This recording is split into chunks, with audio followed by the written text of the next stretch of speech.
والذين يكنزون الذهب والفضة ولا ينفقونها في سبيل الله فبشرهم بعذاب أليم. سورة التوبة. عن ابن عمر رضي الله عنه قال قال رسول الله صلى الله عليه وسلم بني الإسلام على خمس شهادة أن لا إله إلا الله وأن محمد رسول الله وإقام الصلاة وإيتاء الزكاة والحج وصوم رمضان متفق عليه أو كما قال عليه الصلاة والسلام. উপস্থিত মসজিদের সম্মানিত মুসল্লিয়ানে কেরাম, দোতলায় অবস্থানরত শ্রদ্ধাস্পতিনী স্নেহাশিস মা ও ভগ্নীগণ, খুতবার শুরুতেই আমরা মহান রবের দরবারে কালেমাতুশ শুকর আদায় করি। আমরা সকলে এক বাক্যে বলি আলহামদুলিল্লাহ। লাখো কোটি দরুদ ও সালাম নবী মুহাম্মদ রাসূলুল্লাহ সাল্লাল্লাহু আলাইহি ওয়াসাল্লামের প্রতি। বাদ আলহামদুলিল্লাহ, আজকে আমাদের খুতবার টপিক হলো দুইটা পাঠে আমরা আলোচনা শুনব। প্রথম পাঠে আমরা শুনব জাকাতের গুরুত্ব, দ্বিতীয় পাঠে আলোচনা শুনব জাকাত না দেওয়ার ভয়াবহতা কী। এ সম্পর্কে আমার খুতবার সংক্ষিপ্ত বিষয়ে আমি আলোচনা সমাপ্ত করার ইচ্ছা পোষণ করেছি ইনশাআল্লাহ। যদি আল্লাহ আমাকে তৌফিক দেন তো আমা তৌফিকি ইল্লা বিল্লাহ আলাইহি তাওয়াক্কালতু ওয়া ইলাইহি উনীব। সম্মানিত উপস্থিতি, জাকাতের শাব্দিক অর্থ হলো বৃদ্ধি হওয়া, পবিত্র হওয়া। যেই সম্পদের জাকাত দেওয়া হয় ওই সম্পদ পবিত্র হয় এবং আল্লাহ রাব্বুল আলামিন ওই সম্পদকে আরও বৃদ্ধি করে দেন, বলি সুবহানাল্লাহ। আর এর বিপরীতে যেই সম্পদ থেকে জাকাত বের করা হয় না, এই সম্পদ অপবিত্র হয়। এই সম্পদ যারা ভক্ষণ করবে তারা জাহান্নামে যাবে। এই সম্পদে কিয়ামতের দিন তাদের কাল হয়ে দাঁড়াবে, জাহান্নামে নেওয়ার জন্য যথেষ্ট হবে, বলেন নাউজুবিল্লাহ। আর আরেকটি ভয়াবহতা হলো এই জাকাত যারা প্রদান না করবে এই সম্পদ বৃদ্ধি হবে না, এই সম্পদ আরও কমতেই থাকবে। আমরা মনে করি সম্পদ থেকে জাকাত বের করলে সম্পদ কমে দেয়। জি না, সম্পদ থেকে জাকাত বের করলে এটা আপনার অ্যাকাউন্টে জমা থাকে, বলে সুবহানাল্লাহ। কিয়ামতের দিন আল্লাহ রাব্বুল আলামিন এই জাকাত অনাদায়কারীদেরকে যে শাস্তি দিবেন, বিচারের মাঠে বিচার ফয়সালা হওয়ার আগেই, কোনো হিসাব নিকাশ নেওয়ার আগেই যাদের বিচার শুরু করবেন তারা হচ্ছে যারা জাকাত আদায় করে নাই। অন্য বিচার ফয়সালা করার পরেই তাদেরকে জাহান্নাম অথবা জান্নাত দেওয়া হবে, কিন্তু সমস্ত বিচার একদিকে, আর এই জাকাত আদায় যারা করে নাই কিয়ামতের মাঠেই তাদের বিচারের আগেই তাদের এক প্রকার শাস্তি আল্লাহ শুরু করে দিবেন, বলেন নাউজুবিল্লাহ। এই ভয়াবহতা সম্পর্কে শুনবার আগে আমাদের জানা দরকার জাকাতের গুরুত্ব কত। প্রথমেই আমরা যে হাদিসটি আমি আপনাদের সামনে তেলাওয়াত করেছি, হাদিসটি ইমাম বুখারী এবং মুসলিম একসাথে তাদের কিতাবে স্ব গ্রন্থে নিয়ে এসেছেন। পাশাপাশি মিশকাতুল মাসাবিহের কিতাবুজ জাকাতের অধ্যায়ে হাদিসটি এসেছে। বিশ্বনবী নবী মুহাম্মদ রাসূলুল্লাহ সাল্লাল্লাহু আলাইহি ওয়াসাল্লামের সাহাবী আব্দুল্লাহ বিন ওমর রাদিয়াল্লাহু আনহুর ছেলে আব্দুল্লাহ রাদিয়াল্লাহু আনহু থেকে বর্ণিত, তিনি বলেন ক্বালা রাসূলুল্লাহ সাল্লাল্লাহু আলাইহি ওয়াসাল্লাম, রাসূল সাল্লাল্লাহু আলাইহি ওয়াসাল্লাম বলেছেন, বুনিয়াল ইসলামু আলা খামস, ইসলামের ভিত্তি হলো পাঁচটি। তার মধ্যে এক নম্বর হলো শাহাদাতি আল্লাহ ইলাহা ইল্লাল্লাহ ওয়া আন্না মুহাম্মাদুর রাসূলুল্লাহ, এই কালেমার সাক্ষী দেয়া যে আল্লাহ ছাড়া কোনো মাবুদ নাই এবং মুহাম্মদ সাল্লাল্লাহু আলাইহি ওয়াসাল্লাম আল্লাহর প্রেরিত বান্দা ও রাসূল। নাম্বার 2 ওয়া ইকামিস সালাহ, সালাত আদায় করা। নাম্বার 3 ওয়া ইতাইজ যাকাত, যাকাত প্রদান করা। নাম্বার 4 ওয়াল হজ, সাধ্য হলে হজ আদায় করা। নাম্বার 5 সওম রমাদান, রমাদান মাসের সিয়াম পালন করা। প্রিয় উপস্থিতি, এই হাদিস থেকে স্পষ্ট বোঝা যায় ইসলাম 5টি খুঁটির উপরে দাঁড়িয়ে আছে, ইসলাম 5টি স্তম্ভের উপরে দাঁড়িয়ে আছে। তোর মধ্যে গুরুত্বপূর্ণ একটা খুঁটি হলো যাকাত প্রদান করা। যারা সাক্ষী দিয়েছে আল্লাহ ছাড়া কোনো মাবুদ নাই, নবী মুহাম্মদ তার বান্দা ও রাসূল, যারা সাক্ষী দিয়েছে সালাত আদায় করার, যারা একত্ব ঘোষণা করেছে হজ আদায় করার, যারা একত্বতা ঘোষণা করেছে রমজানের সিয়াম পালন করার, কিন্তু যাকাত যদি না দেয় বিনা হিসাবে আল্লাহ তাদেরকে জাহান্নামে দেবেন, বলেন নাউজুবিল্লাহ। কারণ যদি 5টি স্তম্ভের একটি স্তম্ভ যদি তার থেকে ছুটে যায়, তাহলে মনে রাখতে হবে সিয়াম, সালাত, হজ, কালেমা একটি স্তম্ভ তার কাজে আসবে না যদি যাকাতের হক ঠিকমতো আদায় না করে, বলি নাউজুবিল্লাহ। সম্মানিত উপস্থিতি, এটা গেল প্রথম গুরুত্বপূর্ণ একটি কথা। তাহলে যারা সালাত আদায় করে, যারা হজ আদায় করে, যারা কালেমা পড়েছে, যারা রমজানের সিয়াম পালন করতেছি কিন্তু নিসাব পরিমাণ জাকাতের সম্পদের মালিক হয়েছি, জাকাত দিচ্ছি না, আপনারা বলুন তো এই লোকটার সিয়ামে কোনো কাজ হবে? এই লোকটার হজে কোনো কাজ হবে? এই লোকটার কালেমা পড়াতে কোনো কাজ হবে? এই লোকটার যত রকমের ইবাদত আছে প্রত্যেকটা ইবাদতে কোনো কাজ হবে না, কারণ ইসলামের মূল ভিত্তিটা সে ভেঙে ফেলেছে, ইসলামের খুঁটিকে সে নস্যাৎ করে ফেলেছে। নিসাব পরিমাণ জাকাতের মালিক হয়েছে কিন্তু জাকাত দেয় নাই, সাথে সাথে সে ইসলামকে ভেঙে ফেলেছে, ইসলাম থেকে সে বহিষ্কার হয়ে গিয়েছে। অতএব আমরা গুরুত্ব বুঝতে পারলাম, 1 নাম্বার সেটি হলো এটি ইসলামের অন্যতম একটা রুকন ও স্তম্ভ, যা ব্যতীত ইসলাম টিকে থাকতে পারে না। পরেক্ষণে আমি আপনাদেরকে গুরুত্ব বোঝানোর জন্য যেই আয়াতে কারিমা আপনাদের সামনে নিয়ে আসতে চাই, সেটি হলো মহান আল্লাহ রাব্বুল আলামিন পবিত্র কোরআনুল কারিমের মধ্যে ঘোষণা করেছেন, ফাআকিমুস সালাহ ওয়া আতুজ যাকাত ওয়াতাসিমু বিল্লাহ, তোমরা সালাত কায়েম করো, তোমরা যাকাত প্রদান করো এবং আল্লাহ রাব্বুল আলামিন সম্পর্কে দৃঢ়তা অবলম্বন করো। তার মানে হলো যারা সালাত আদায় করছো, সালাত আদায় করার পরপরই তাদের দায়িত্ব এবং কর্তব্য হলো যাকাত আদায় করা। যদি যাকাত প্রদান না করে, এই রকম সালাত আদায় করে কপালে ঠুকা দিতে দিতে কপালে দাগ ফেলাইলেও এই ব্যক্তির জন্য সালাত কোনো উপকার দেবে না, যদি সালাতের পাশাপাশি যাকাতের হক ঠিকমতো আদায় না করে। এটা গেল 2 নম্বর গুরুত্বের কথা।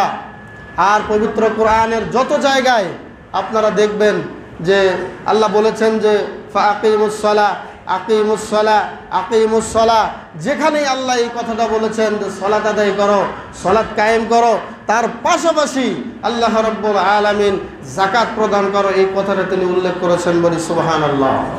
তার মানে একজন মুসলিম যদি কালেমা শাহাদাত পড়ার পরে কালেমা শাহাদাতের সাক্ষী দিল, এরপরেই তিনি সালাতে দাঁড়িয়ে গেল, এখন সালাত আদায় করছেন, 1 বছর সালাত আদায় করলেন, সালাত আদায় করতে করতে সামনে বছরে গিয়ে দাঁড়িয়ে গেলেন, যখনই সামনে বছর হয়ে গেল, 1 বছর যখন পূর্ণ হয়ে গেল, নিসাব পরিমাণ জাকাতের মালিক হলো।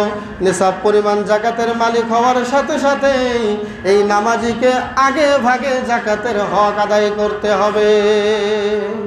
জাকাত, সালাতের পাশাপাশি জাকাত, জাকাত ছাড়া যারা নিসাব পরিমাণ মালিক হয়ে জাকাত দেয় না, কিন্তু শিক্ষা সফরের অভাব হয় না, মাসে 2-4-10টা সফর ঠিকই দিচ্ছেন, এরপরে বাড়িতে খাওয়া দাওয়ার ধুমধাম ঠিকই চলছে, মক্কাতে হজও করে আসতেছি, কিন্তু জাকাত আদায় করছি না, আপনার 1 পয়সা কোনো ইবাদতের মূল্য আল্লাহ দিবেন না।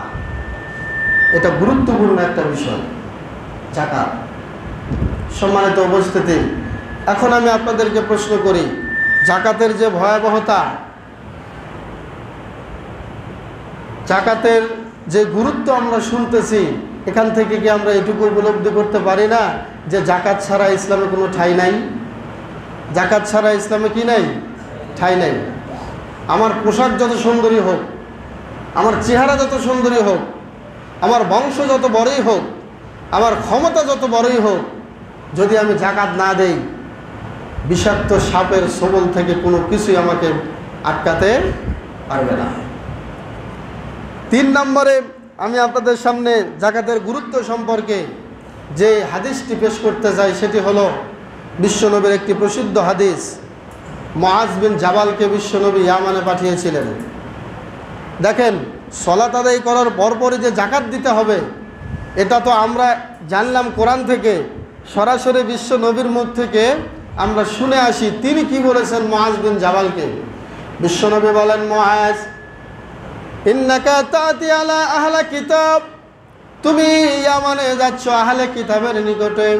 আহলে কিতাব মানে হলো যাদেরকে এর আগে অনেক কিতাব দেওয়া হয়েছিল, ইহুদি নাসারা, অর্থাৎ যাদেরকে তাওরাত দেওয়া হয়েছিল, যাদেরকে ইনজিল দেওয়া হয়েছিল, এদের কাছে তুমি চলে যাচ্ছ। হে মুআজ, তুমি শুনে যাও, ভালো করে জেনে যাও, প্রথমে গিয়েই তাদেরকে তুমি যাকাতের কথা বলবে না। বিশ্বনবী কি বললেন?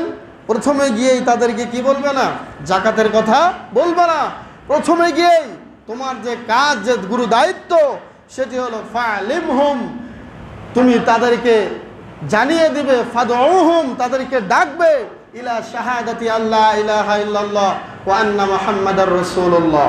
তুমি এই দাওয়াত দিবে যে লা ইলাহা ইল্লাল্লাহ ওয়া আন্না মুহাম্মাদার রাসূলুল্লাহ, আল্লাহ ছাড়া কোনো ইলাহ নাই, মুহাম্মদ সাল্লাল্লাহু আলাইহি ওয়াসাল্লাম আল্লাহর বান্দা ও রাসূল। এই কালেমার সাক্ষী যখন তারা দিবে, ফাইনহুম আতাউ লিযালিক, যদি তারা এটা মেনে নেয়, এই কালেমার সাক্ষী যদি ইয়ামানের আহলে কিতাবরা দিয়ে দেয়, এরপরে ফালিমহুম ইন্নাল্লাহা ক্বাদ ফারাদা আলাইহিম খামসা সালাওয়াতিন ফি কুল্লি ইয়াউমি ওয়াল লাইলা। হে মুআজ, তুমি তাদেরকে জানিয়ে দিও, এই কালেমা পাঠ করার সাথে সাথেই প্রথম যেই কাজ সেটি হলো তাদেরকে দৈনিক 5 ওয়াক্ত সালাত আদায় করতে হবে। দেখেন, এরপরে বিশ্বনবী মুআজ বিন জাবালকে কি বলতেছেন? হে মুআজ, যদি ফাইনহুম আতাউ লিযালিক, যদি তারা সালাতের বিষয়টিও তারা মেনে নেয়, যদি আনুগত্য করে, সালাত যদি তারা আদায় করা শুরু করে দেয়, ফালিমহুম, তুমি তাদেরকে জেনে দিও, ইন্নাল্লাহা ক্বাদ ফারাদা আলাইহিম সাদাকা, নিশ্চয় আল্লাহ তাদের উপরে সাদাকা ফরজ করেছেন। এই হাদিসের মধ্যে সাদাকা মানে যাকাতকে ফরজ করা বোঝানো হয়েছে। এরপরে বিশ্বনবী বললেন, শোনো, তুমি তাদেরকে আরো বলবে, তুখাযু মিন আগনিয়াইহিম ফাতুরাদ্দু আলা ফুকারাইহিম, এই যাকাত ধনীদের থেকে নেওয়া হবে এবং গরিবদের মাঝে বন্টন করা হবে। এই যাকাত যেন কোনো ধনী লোকের হাতে না যায়, ধনীদের থেকে গ্রহণ করে গরিবদের মাঝে বন্টন করতে হবে। এই কথা তুমি বলবে কখন? যখন তারা কালেমার সাক্ষী দিবে, যখন তারা সালাত আদায় করবে। আজকে দুঃখজনক হলেও সত্য, বাংলাদেশে লাখো কোটি মুসলমান আছে, কালেমার সাক্ষী দিয়েছে, সালাত আদায় করতেছে, কিন্তু যাকাতের কোনো পরোয়া করে না, যাকাতের কোনো ভ্রুক্ষেপ করে না। যাকাত দিতে গেলে শরীরের মধ্যে জ্বলা পড়া শুরু হয়ে যায়, যাকাত বের করতে গেলে কিপটেমি শুরু করে দেয়, যাকাত বের করতে গেলে শরীরের মধ্যে অন্তর্জ্বালা শুরু হয়ে যায়, যাকাত বের করতে গেলে মনে হয় আমার সম্পদ কমে গেল। অথচ বিশ্বনবী মুহাম্মদ রাসূলুল্লাহ সাল্লাল্লাহু আলাইহি ওয়াসাল্লাম বলেছেন, যাকাত তাদেরকে দিতেই হবে যারা নিসাব পরিমাণ সম্পদের মালিক হয়েছে, তার আগে 2টি কাজ করেছে, অর্থাৎ যারা কালেমা পড়েছে, মুমিন হয়েছে, সাথে সাথে যারা সালাত আদায় করতেছে, এদেরকে আগে যাকাত বের করতে হবে। বলেন সুবহানাল্লাহ। এটা গেল 3 নম্বর একটা হাদিস। 4 নম্বরে আরেকটি গুরুত্বপূর্ণ বিষয় হলো, বিশ্বনবী নবী মুহাম্মদ রাসূলুল্লাহ সাল্লাল্লাহু আলাইহি ওয়াসাল্লাম যখন মারা গেলেন, সাহাবী আবু হুরায়রার মুখের বক্তব্য, এই হাদিসটিও আপনারা সহিহ বুখারী এবং মুসলিমে একসাথে 2 জন ইমাম একসাথে বর্ণনা করেছেন। 2 জনই বলেছেন যে লাম্মা তুওফিয়ান নবী সাল্লাল্লাহু আলাইহি ওয়াসাল্লাম, যখন বিশ্বনবী মারা গেলেন, অস্তখলিফা আবু বকর সিদ্দিক রাদিয়াল্লাহু আনহু, আবু বকর সিদ্দিক রাদিয়াল্লাহু আনহুকে যখন খেলাফতের দায়িত্ব দেওয়া হলো, ওয়া কাফারা মিনাল আরব মান কাফারা, আরব দেশের মধ্য থেকে অনেকে তারা কুফরি করলো, তারা কাফের হয়ে গেল, তারা আবু বকর সিদ্দিক রাদিয়াল্লাহু তাআলা আনহুর খেলাফত মানল না। ক্বালা ওমর বিন খাত্তাব, ওমর রাদিয়াল্লাহু তাআলা আনহু বলল, ইয়া আমিরাল মুমিনিন, হে আমিরাল মুমিনিন, শুনুন, কাইফা তুকাতিলুন নাস, আপনি কিভাবে মানুষের সাথে যুদ্ধ করবেন, লড়াই করবেন। ফাকাদ ক্বালা রাসূলুল্লাহ সাল্লাল্লাহু আলাইহি ওয়াসাল্লাম, অথচ রাসূল সাল্লাল্লাহু আলাইহি ওয়াসাল্লাম তো বলেছেন, উমিরতু আন উকাতিলান নাস, আমি মানুষের সাথে ততক্ষণ পর্যন্ত লড়াই করব, হাত্তা ইয়াকুলু লা ইলাহা ইল্লাল্লাহ, যতক্ষণ পর্যন্ত মানুষ বলবে লা ইলাহা ইল্লাল্লাহ, এই কথা বলার আগ পর্যন্ত মানুষের সাথে আমি লড়াই করব। কিন্তু ইয়া আমিরাল মুমিনিন, হে আবু বকর সিদ্দিক, ওমর রাদিয়াল্লাহু আনহু বলছে, ফামান ক্বালা লা ইলাহা ইল্লাল্লাহ, যারা বলছে লা ইলাহা ইল্লাল্লাহ, এদের সাথে আপনি কেমনে যুদ্ধ করবেন, কেমনে লড়াই করবেন? যারা জাকাত দেয় না, কিছু কিছু লোক তারা জাকাত দিতে অস্বীকার করলো, তারা বলল আমরা আর জাকাত দেব না। নবী দুনিয়া থেকে বিদায় নিয়ে চলে গিয়েছে। তখন বিশ্ব নবী মুহাম্মদ রাসূলুল্লাহ সাল্লাল্লাহু আলাইহি ওয়াসাল্লামের এই সাহাবী আবু বকর সিদ্দিক রাদিয়াল্লাহু তাআলা আনহু তিনি বললেন, আল্লাহু লা উকাতিলান্না মান ফাররাকা বাইনাস সালাতি ওয়াজ যাকাত। বলেন সুবহানাল্লাহ। প্রিয় উপস্থিতি, ওমর রাদিয়াল্লাহু তাআলা আনহু আবু বকর রাদিয়াল্লাহু আনহুকে বলছে, হে আবু বকর আমিরুল মুমিনিন খলিফাতুর রাসূল, আপনি তো জানেন বিশ্বনবী নিষেধ করেছেন যারা একবার বলবে লা ইলাহা ইল্লাল্লাহ তাদের সাথে আর লড়াই করা যাবে না। কিন্তু আপনি খেলাফত পাওয়ার পরে আপনার সামনেই আমি দেখতে পেলাম যারা লা ইলাহা ইল্লাল্লাহ পাঠ করেছে তারা আর জাকাত দিবে না বলে ঘোষণা দিয়েছে। এখন আপনি কি করবেন? কথাটা বুঝাইতে পারি নাই মনে হয়। আল্লাহর নবী বলেছেন যারা ইমানদার তাদের সাথে কোনো যুদ্ধ করা, লড়াই করা যাবে না। কিন্তু আপনার সামনেই আমি দেখলাম যারা লা ইলাহা ইল্লাল্লাহ পাঠ করেছে তারা আপনার সামনে বলে গিয়েছে আমরা আর জাকাত দেব না। এখন আপনি কিভাবে তাদের সাথে যুদ্ধ করবেন? এবার আবু বকর সিদ্দিক বললেন, শোনো হে ওমর, শুনে রেখো, আল্লাহর কসম করে বলছি লা উকাতিলান্না, নিশ্চয় আমি অবশ্যই তাদের সাথে লড়াই করব মান ফাররাকা বাইনাস সালাতি ওয়াজ যাকাত, যারা সলাত এবং যাকাতের মধ্যে ফাটল ধরাবে, সলাত আদায় করবে কিন্তু যাকাত দেবে না, আমি আবু বকর তার সাথে যুদ্ধ ঘোষণা করব। বলেন সুবহানাল্লাহ। তাহলে জান্নাত প্রাপ্ত ইসলামের প্রথম খলিফা আল্লাহর নবীর পরে যিনি ইসলামের দায়িত্বভার কাঁধে নিয়েছিলেন আবু বকর সিদ্দিক, তার ফতোয়া হলো যারা জাকাত দেয় না তারা যুদ্ধের শামিল, তাদের সাথে যুদ্ধ ঘোষণা করা যায়। বলেন সুবহানাল্লাহ। তাহলে চিন্তা করেন, জাকাত আদায় না করলে আবু বকর সিদ্দিক তাদের সাথে যুদ্ধের ঘোষণা দিয়েছেন। জাকাত আদায় না করলে যারা সালাত আদায় করবে, আবু বকরের ফতোয়া হলো সালাত আদায় করার পরে যারা জাকাত দিবে না এই মুসল্লিদের সাথেও আমি জিহাদ ঘোষণা করব। বলেন সুবহানাল্লাহ। এটা আবু বকর সিদ্দিক রাদিয়াল্লাহু আনহুর মন্তব্য। তিনি বলেছেন, শোনো ওমর, ফাইন্না যাকাতা হাক্কুল মাল, নিশ্চয় জাকাত এটা হলো মালের হক, এটা মালের প্রাপ্য, মালের হক আমি আদায় করব, লড়াই করে হলেও। আরো শুনে রেখো, আল্লাহু লা মানাউনি, হে ওমর, যদি মানুষ আমাকে বারণ করে, যদি আমাকে নিষেধ করে, কিসে নিষেধ করে?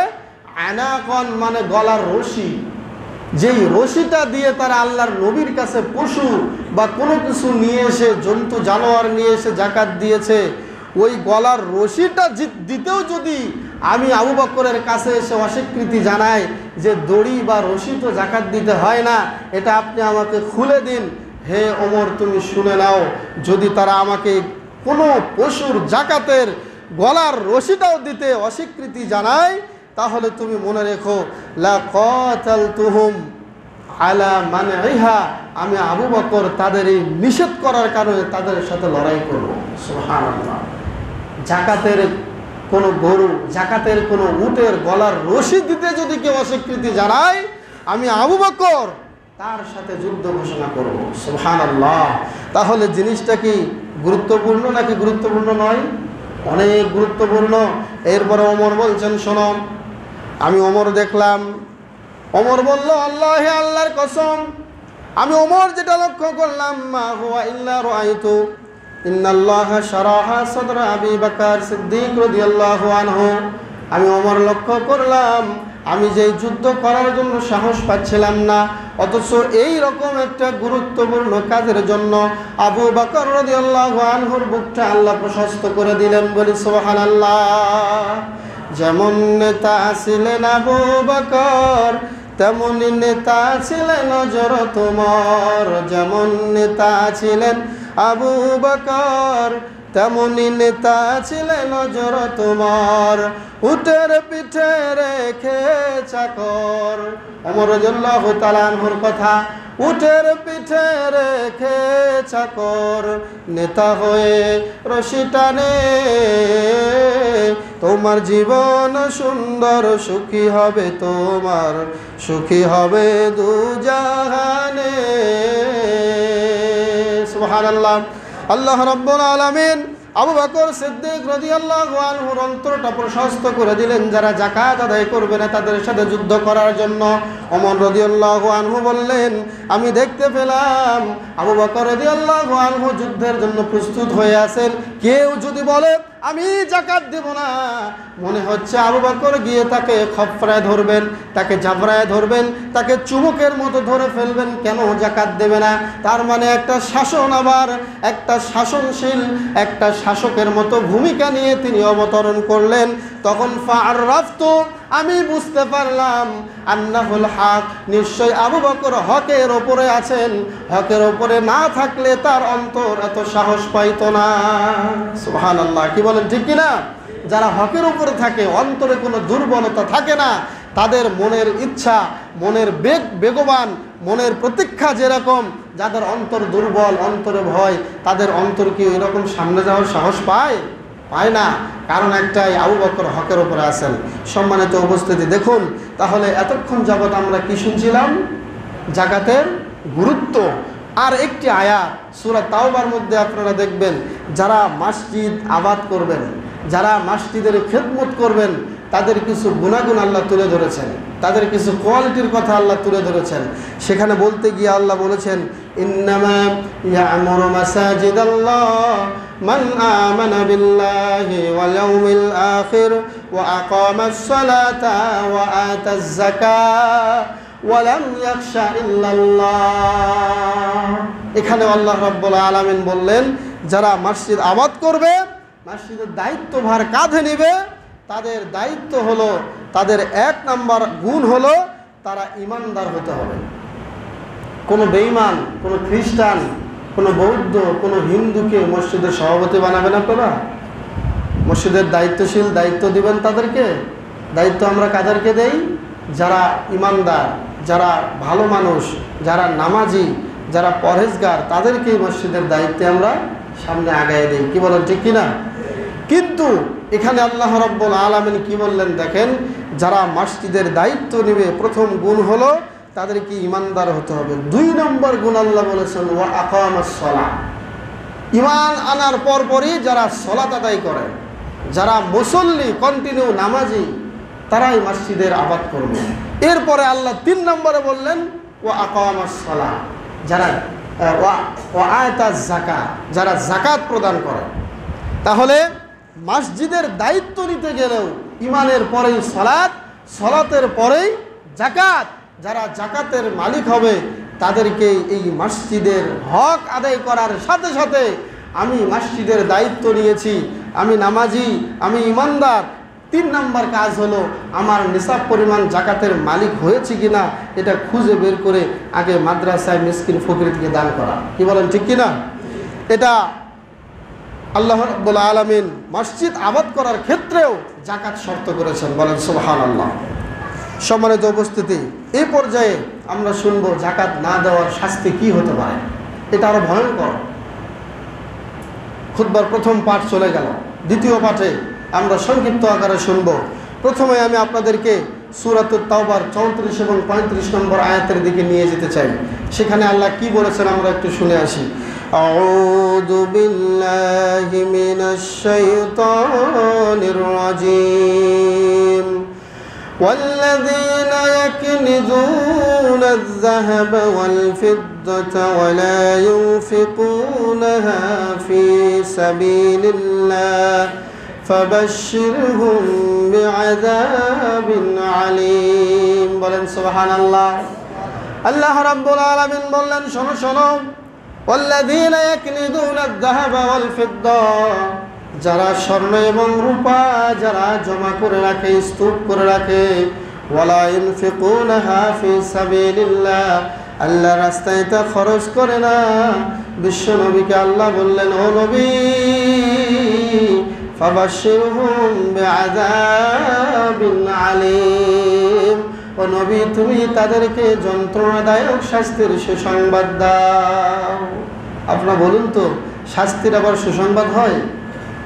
শাস্তির সুসংবাদ হয়? আল্লাহ কিন্তু এটাই বললেন, হে নবী তুমি তাদেরকে কি করো? শাস্তির সুসংবাদ দাও। দেখবেন অনেক সময় মার কাছে সন্তান বায়না ধরে, যে মা এটা দাও, এটা দাও, এটা দেন, নিস না, ধরিস না, দাও দাও, বারবার বলতেছে। তোর আব্বু কিন্তু মারবে, তোর আব্বু শাসন করবে, তোর বাবা শুনলে রাগ হবে, না দাও। এক পর্যায়ে মা কি বলে যে নে, তোর আব্বা আসুক, তোর 12টা বাজায় দেবে, খুব মজা পাবি। কথাটা বলে না, খুব মজা পাবি। কারণ কি, মার দিলে কি মজা পাওয়া যায়? মার দিলে কষ্ট লাগে, আঘাত পায়।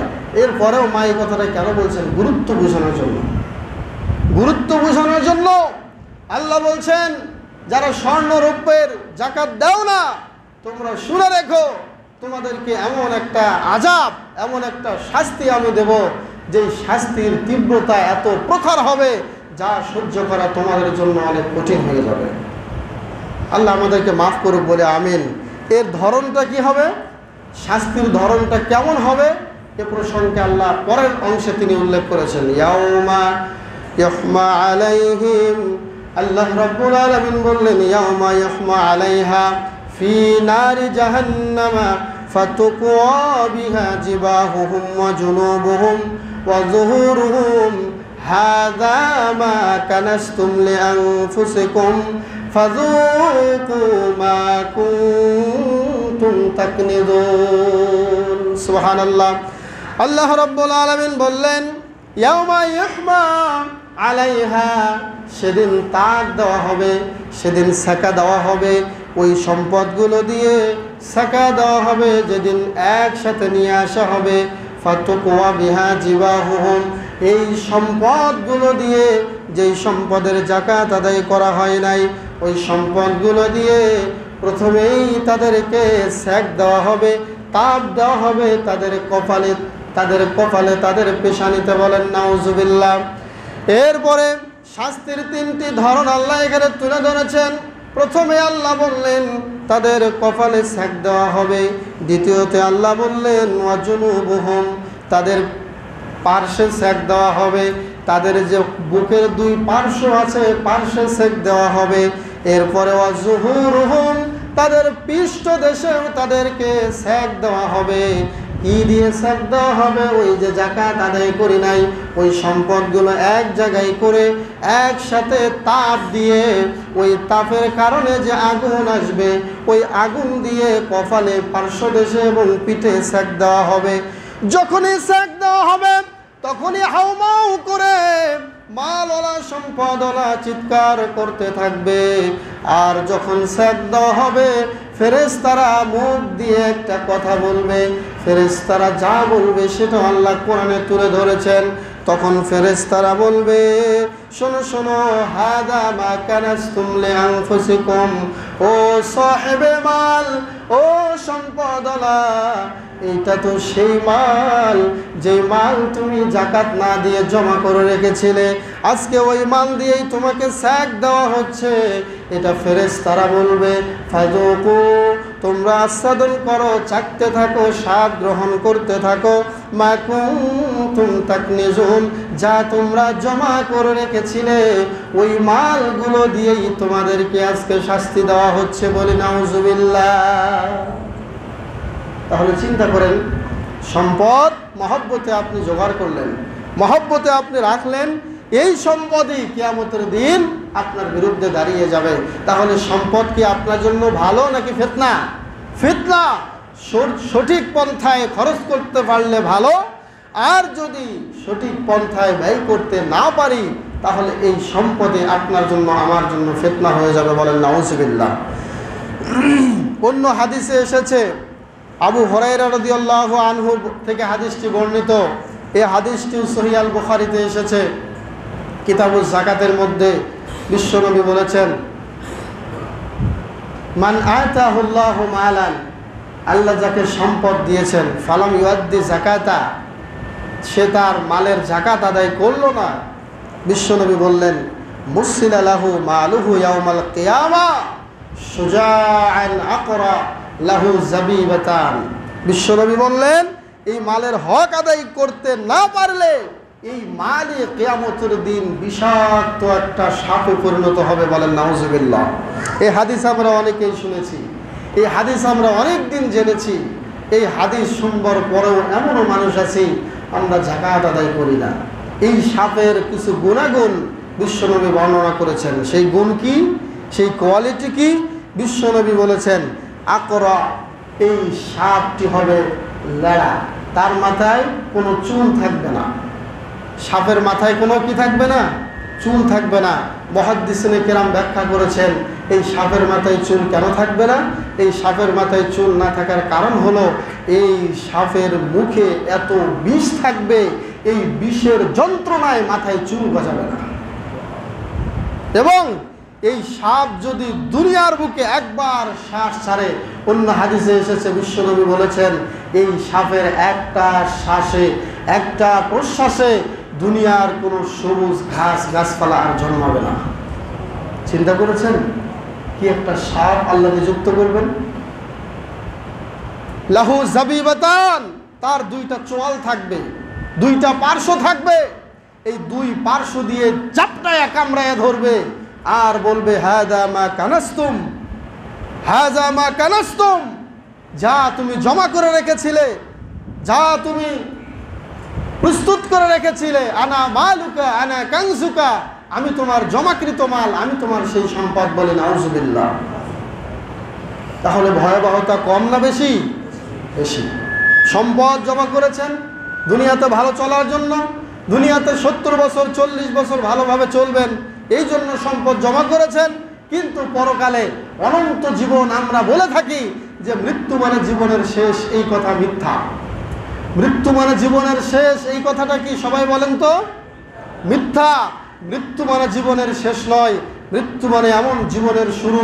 দুনিয়ার জীবনের সমাপ্তি হয়, কিন্তু যেই জীবনের শুরু আছে শেষ নাই, ওই জীবনের শুরু হয় মৃত্যু দিয়ে। বলেন সুবহানাল্লাহ। ওই জীবনের শেষ নাই, ওইখানেই আমাদেরকে আসল জীবনযাপন করতে হবে। সুতরাং যারা জাকাত দেয় না, কিয়ামতের দিন তাদের সালাত সিয়াম হজ কোনো কাজে আসবে না। আল্লাহ আমাদের সকলকে মাফ করুন বলে আমিন। সম্মানিত উপস্থিতি, হাদিসে এসেছে যখন এই সাপটা দংশন করতে আসবে, সাহেবে মাল, মালওয়ালা তখন হাত দুটি সামনে দেবে। সামনে দেওয়ার সাথে সাথেই এই সাপ করবে কি, প্রথমেই দেখবেন আমরা যখন আঘাত পাই, যখন হোঁচট খেয়ে পড়ি, তখন হাত দুটো আগে সামনে আগায়া দেই। মোট কথা বিপদে পড়লেই আমাদের হাত আগে যায়। তার মানে হলো যখনই কিয়ামতের দিন সাপ দেখবে ওই সাহেবে মাল, জাকাত অনাদায়কারী ব্যক্তি, তখনই হাত দুটি সামনে দিবে, সাপ থেকে বাঁচতে চাইবে, সাপ থেকে পরিত্রাণ পেতে চাবে। বিশ্বনবী বলেছেন সাথে সাথে ইয়াকুলু বিয়াদিহি, সাথে সাথে সাপটা তার দুই হাতকে আগে ঘাস দিয়ে খেয়ে ফেলবে। এই দুই হাত সামনে দিয়ে সে আর বাঁচতে পারবে না, দুই হাতই তার আগে খেয়ে ফেলবে। সহিহ বুখারীর বর্ণনা, হাত দিয়ে বাঁচতে চাইলেও এই লোকটি হাত দিয়ে বাঁচতে পারবে না। বলেন নাউজুবিল্লাহ। অন্য আয়াতে আল্লাহ রাব্বুল আলামিন বিভিন্নভাবে অন্য অনেক আয়াতে যারা বখিল, কৃপণতা পেশ করে, কৃপণতা অবলম্বন করে, তাদের সম্পর্কে অনেক ভয়াবহতা তুলে ধরেছেন। বিশেষ করে আপনারা একজন ব্যক্তির নাম জানেন, যে ব্যক্তির নাম হচ্ছে কারুন। নাম শোনেন নাই? কারুন লোকটা কি ভালো না খারাপ ছিল? খারাপ ছিল। এক কথায় আমরা যে কোরআন পেয়েছি, সে পেয়েছিল তাওরাত। এই বাংলাদেশে কোরআনের হাফেজ আছে নাকি নাই? আছে।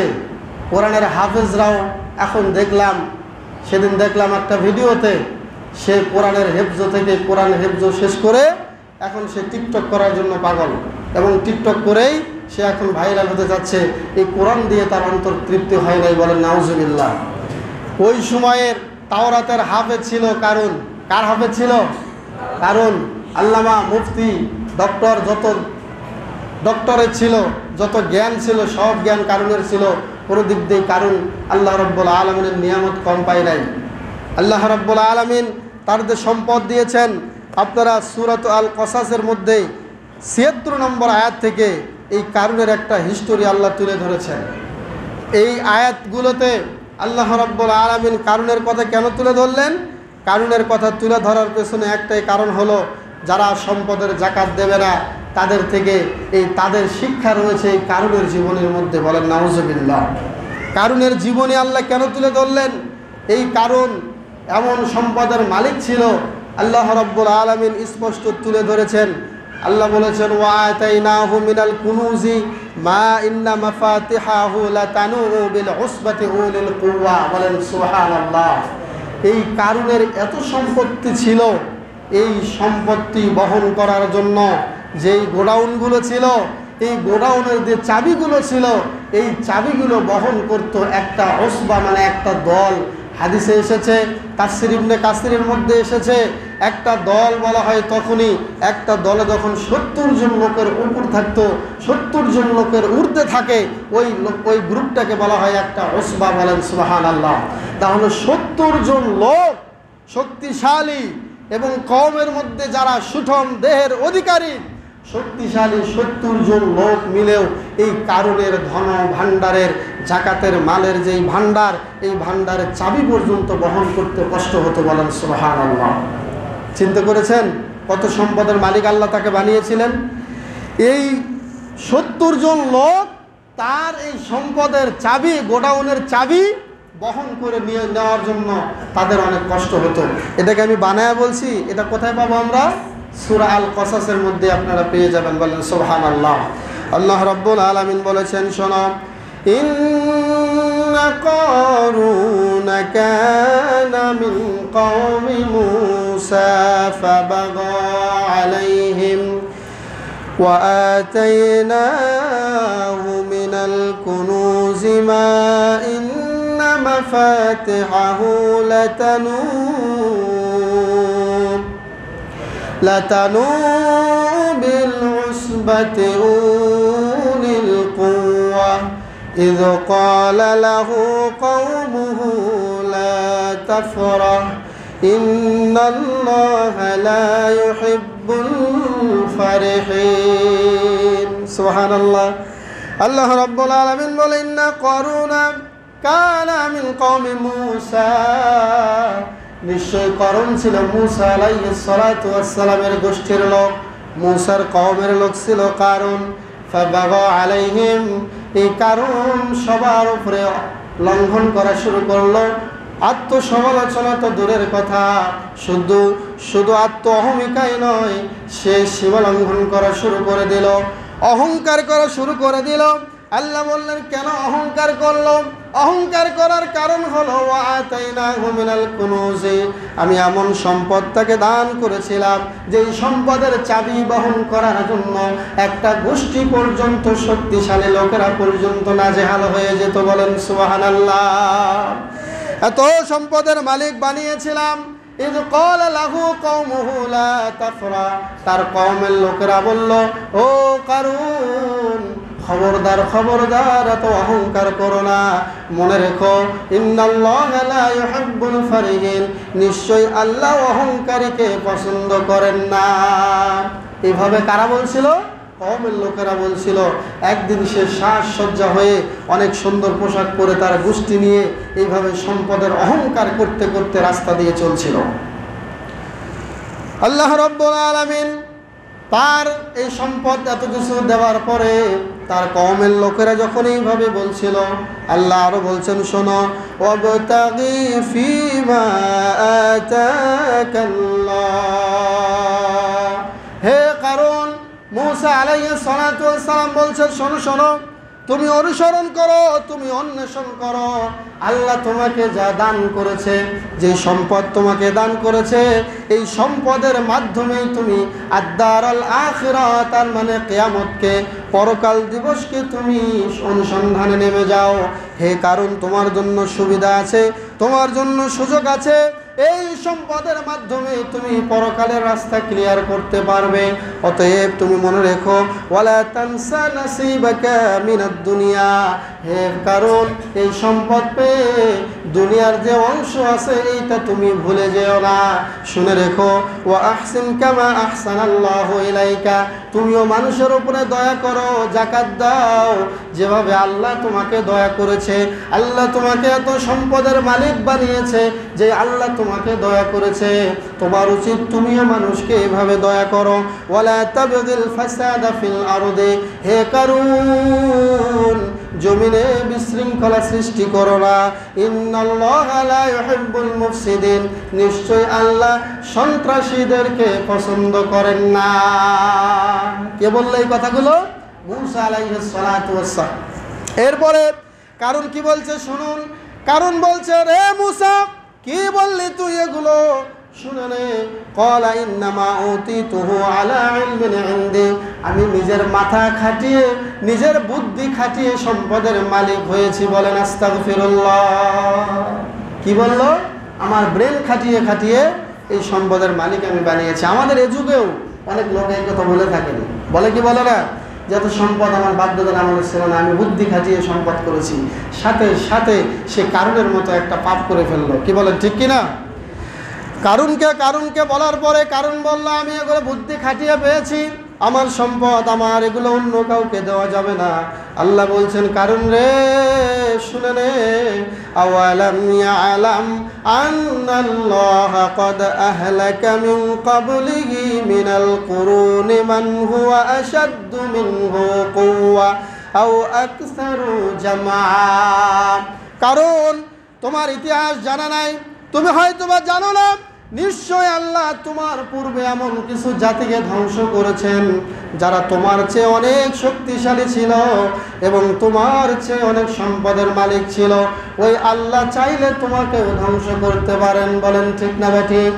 এই কারণ তুমি ভুলে যেও না, ওয়ালা ইসআলু আন যুনুবিহিমুল মুজরিমুন, তাদেরকে ওই তাদের পাপ সম্পর্কে, ওই পাপাচারদের পাপ সম্পর্কে তাদেরকে আর জিজ্ঞাসা করার কোনো সুযোগ দেওয়া হয় নাই। ফাখরাজা আলা কওমিহি ফি জিনাতিহি, কওমদের সামনে অনেক অহংকার নিয়ে, অনেক সাজসজ্জা নিয়ে বের হয়ে গেল। ওয়াকাল আল্লাযীনা ইউরিদুনাল হায়াতাদ দুনিয়া, যারা দুনিয়া লোভী তারা এই কারুনের এই বিশাল বহর দেখে বলল, ইয়া লাইতা লানা মিসলা মা উতিয়া কারুন, কারুনকে যে সম্পদ দেওয়া হয়েছে, আফসোস যদি আমাদেরকেও এরকম সম্পদ দেওয়া হতো, কতই না ভালো হতো। দেখবেন দুনিয়াতে আপনি একটু সম্পদের মালিক কম, যারা একটু বেশি টাকার মালিক, আপনি বারবার আফসোস করেন, ইস যদি আমার এরকম সম্পদ দিত। এরকম লোক আফসোস করে কি করে না? করে। এরকম আফসোস হতেই পারে, মানুষের লোভ অনেক খারাপ। তো কারুনের এই সম্পদ দেখে তার কওমের লোকেরা বলছে যে, আল্লাহ এত সম্পদ তুমি কারুনকে দিয়েছো, রাস্তা দিয়ে এত একটা বহর নিয়ে যাচ্ছে আমরা দেখতেছি, আমাদেরকে তুমি কেন দিলে না? ইয়া লাইতা লানা মিসলা মা উতিয়া কারুন, হে আল্লাহ আমাদেরকে কারুনের মতো এত সম্পদ দিলে না কেন? ইন্নাহু লাযু হাজ্জিন আযীম, সে অনেক ভাগ্যবান। ওয়াকাল আল্লাযীনা উতুল ইলম, যারা ইলমওয়ালা তারা বলল, আরে দাঁড়াও, তোমরা কি বলছো এসব? ওয়াইলাকুম, তোমাদের জন্য ধ্বংস, সাবধান। সাওয়াবুল্লাহি খায়রুল লিমান আমানা ওয়া আমিলা সালিহা, এগুলো তো তাদের জন্য নয় যারা দুনিয়াতে ঈমানদার, তাদের জন্য নয়, এগুলো হচ্ছে ঈমানদারদের জন্য পরকালে। বলেন সুবহানাল্লাহ। এগুলো এভাবে এখন চাওয়া ঠিক হবে না। ওয়ালা ইউলাক্কাহা ইল্লাস সাবিরুন, আর যারা ধৈর্যশীল হবে তারাই একমাত্র এই সম্পদের মালিক হবে পরকালে। আল্লাহ বলছেন, ফাখাসাবনা, যেদিন তার আশপাশের লোকেরা তার মতো সম্পদের মালিক হতে চেয়েছিল, ওই দিনই ফাখাসাবনা বিহি ওয়া বিদারিহিল আরদা, এই জমিনে এবং তার সাথে যে সম্পদ ছিল, যেই বহর ছিল, সবগুলোকে আল্লাহ বলছেন ফাখাসাবনা, মানে আমি ডেবে দিলাম, আমি ঘিরে দিলাম। বলেন নাউজুবিল্লাহ। সাথে সাথে তারা জমিনে ডুবে গেল এবং জমিনের যে অংশ তারা ছিল, অংশ একদম গর্ত হয়ে গেল, সম্পদ জমিনে চলে গেল। ফামা কানা, অবশ্যই কোনো কাজে আসলো না। লাহু মিন ফিয়াতিন ইয়ানসুরুনাহু মিন দুনিল্লাহ, এমন কোনো কওম বা এমন কোনো গোষ্ঠী নাই তাকে আর বাঁচাতে পারে আল্লাহ ছাড়া। ওমা কানা মিনাল মুনতাসিরিন, এবং তার জন্য কোনো সাহায্যকারী আর থাকলো না। সে জমিনে ডুবতেছে। সহিহ বুখারীতে এসেছে, আজও কারুন মাটির নিচে ডাবতেই আছে। বলেন নাউজুবিল্লাহ। আজও কারুন ডাবতেই আছে। সাথে সাথে যারা ওয়াসবাহাল্লাযীনা তামান্নাউ মাকানাহু বিল আমস, যারা গতকাল সম্পদ চেয়েছিল কারুনের মতো, তারা এবার বলছে যে আল্লাহ আমাদেরকে বাঁচাইছেন, ওর মতো সম্পদ দিয়ে আল্লাহ আমাদেরকে ডুবায় মারেন নাই। কথা বলেন ঠিক কিনা? এই আল্লাহ আমাদেরকে বাঁচিয়ে দিয়েছেন। আল্লাহ রাব্বুল আলামিন বলছেন, লাউলা আম্মানাল্লাহু আলাইনা লাখাসাফা বিনা, তারা বলেছে আল্লাহ যদি আমাদেরকে দয়া না করতো তাহলে আমরা আজকে ডুবে মরে যেতাম। সম্মানিত উপস্থিতি, এই যে ভয়ঙ্কর কথা আমরা শুনলাম কারুনের এই পরিস্থিতি হওয়ার পেছনে কারণ একটাই, কারুনকে বলা হয়েছিল জাকাত দেওয়ার জন্য, কিন্তু কারুন জাকাত দিতে অস্বীকার করেছিল, অস্বীকৃতি জানিয়েছিল। তাই আমি আপনাদেরকে উদাত্ত আহ্বান জানাবো, কারুনের মতো আমরা হতে চাই নাকি কারুনের এই খাসলাত, এই চরিত্র থেকে আমাদের বের হয়ে আসা দরকার? কারুনের এই চরিত্র থেকে আমাদের বের হয়ে আসা দরকার। সম্পদ আল্লাহ দিয়েছেন, সকালবেলার আমির ফকির হইতে কতক্ষণ লাগবে এটা একমাত্র আল্লাহর হাতে। আল্লাহ এই সম্পদ, এই দুনিয়া তার 2 আঙ্গুলের চিপায় রেখে দিয়েছেন, যখন ইচ্ছা তখনই ওলটপালট করে দিতে পারেন। এটা আল্লাহর ক্ষমতা। আল্লাহ রাব্বুল আলামিন, আমরা যে এই জাকাতের গুরুত্ব বুঝলাম এবং জাকাত অনাদায়ের শাস্তি আমরা শুনলাম, আল্লাহ যেন আমাদের সকলকে এই আমল করা তৌফিক দান করেন। সকলে বলে আমিন। হাজা মা ইনদি।